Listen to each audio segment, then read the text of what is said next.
710 ESPN Seattle presents Bob and Groz's One More Thing. Powered by the law offices of Heidi Hunt. Here's Johnny.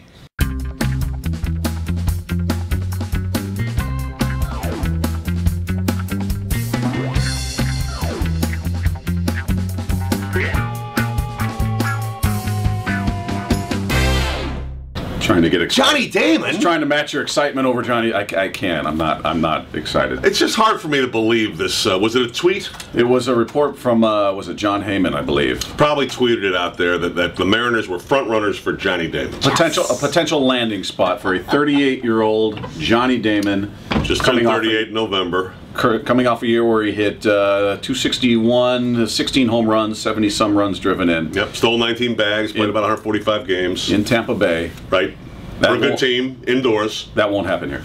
Well, 2 years earlier, he was in that fabulous pitcher's park that is the Detroit Tigers Park. Comerica. He hit 8 home runs there, then drove in 51. Look, I mean... Don't we have versions of that here? Well, unfortunately, I think we do. Now, this one's a hard one for me to understand for a lot of reasons. He can maybe fill in a roster spot for you next year, but he's obviously not a guy you're going to build around.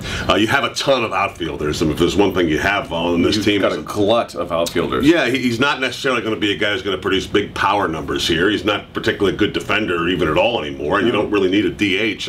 I just have a hard time believing it. Veteran leader. So he's old?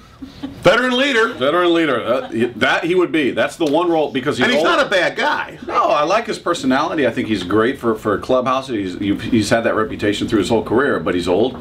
He's got no arm. He's never had an arm. Right. His range has been cut down substantially in the outfield. And he's not a guy that's hitting for a high average or a ton of power, even in a dome in Tampa Bay. So what the expectation would be here, I have no idea. When you've got all those young outfielders out there, all those guys, you got to find a spot for Carp. You got to find a spot for Casper Wells. You got to find a spot if Peguero gets called back up. Or you've just got so many people you need to deal with, and you're going to throw him in the mix. Who stops playing? Who don't you play to allow for Johnny Damon?